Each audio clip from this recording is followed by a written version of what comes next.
Bonjour, aujourd'hui je suis ravi de rencontrer Florence Bigot-Cornier et elle va nous raconter un petit peu qui elle est. C'est un peu l'invité mystère d'aujourd'hui. Bonjour, donc je suis Florence Bigot-Cornier.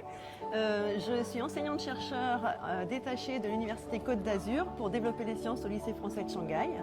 J'ai 5 enfants, je suis à Shanghai, en fait je commence ma 12e année à Shanghai. J'ai créé une petite boîte qui permet en fait de créer des jeux pédagogiques à but non lucratif pour développer des projets pédagogiques. On est où ici? Donc là on est à Linoway, en fait c'est juste derrière le lycée français de Shanghai sur le campus de Qingpu. Et en fait c'est l'endroit où je viens régulièrement après les cours pour me décontracter, marcher, discuter avec mes collègues, prendre un verre, enfin un café. Voilà. Ok, donc une place tampon. Voilà. Entre la vie personnelle et la vie professionnelle. Exactement. Voilà, donc on est un peu dans une zone neutre comme en Suisse. Qu'est-ce que tu aimes en Chine au niveau de la gastronomie? Qu'est-ce qui te fait plaisir et triper en Chine? Non, alors au niveau de la gastronomie, en fait, il s'avère que je n'aime pas le riz. Donc toute ma vie, toute mon enfance, ma maman m'a dit « Oh, tu n'iras jamais vivre en Chine ». Et finalement, de façon convaincue que je n'irai jamais. Et finalement, oui, j'y suis. Et en fait, il y a tellement d'autres plats que le riz, il n'y a pas de problème. Donc là, on a badgé, donc c'est bien. Donc notre corps est bien... nos cuirs est bien vert. D'accord aussi. Donc voilà, donc dis-moi, là, on va où là? Donc là, on va à Botanical House, c'est BH. Je me retrouve le soir avec des collègues, voilà, pour décompresser. Bah, pour te mettre vert. Voilà, pour me mettre Tout vert. simplement. Voilà, donc en effet, on arrive dans un endroit un peu sympathique. Oui. Ah, tu vois, oui, la verdure, c'est en tout cas très bon pour se relaxer, se détendre et parler aux plantes. Oui, alors non, est-ce que je tu vais parles pas aux plantes? jusque-là. Je parlerai plutôt aux roches, moi, mais bon. Et donc, il y en a qui peuvent parler aux plantes, il n'y a pas de problème. Oui, bien sûr, mais non, moi non, je suis quand même plus proche des roches que des plantes. Alors, tes meilleurs souvenirs en Chine?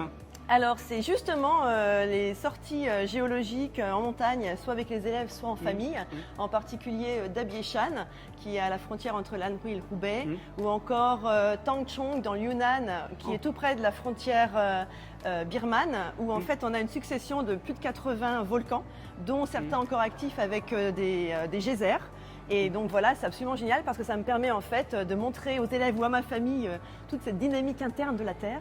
Et voilà, donc c'est ce que je préfère en Chine. Il y a vraiment beaucoup de paysages géologiques intéressants. Donc très bien, donc tu vois la Chine à travers la géologie, oui, les sciences. Ma spécialité. N'oublions pas qu'elle est chercheuse, donc évidemment son regard est toujours particulier. Mira. Donc on va peut-être s'asseoir pour prendre un petit café. Voilà, c'est ça. Voilà, donc on en profite, on se fait aussi plaisir ici. Donc on va se mettre où? À l'extérieur, près du canal. Ah voilà, on va se mettre à l'extérieur, elle connaît. J'ai ma chaise. Oui, elle est connue ici, apparemment. J'adore être ici parce qu'on est tout près du canal, c'est vert, c'est très agréable et c'est calme. Là encore il y a du monde, mais quand on vient après les cours à 5 h, c'est vraiment vide et donc c'est vraiment très très sympa de se poser là une demi-heure. Voilà, donc c'est sa zone privilégiée pour se détendre. C'est une place secrète, il ne faut pas en parler surtout.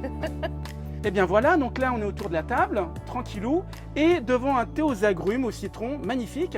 Et donc j'ai posé une question, dans ce cadre reposant, tes meilleurs souvenirs en Chine, en tout cas un de tes meilleurs souvenirs que tu pourrais partager avec nous? Alors un de mes meilleurs souvenirs, c'était lors de notre voyage à Dabieshan avec des amis et ma famille. Et nous avions, comme c'est un endroit où j'allais régulièrement avec mes élèves, je savais que nous allions être en pleine montagne et je me suis dit ce serait vraiment chouette qu'on fasse une raclette à Dabieshan.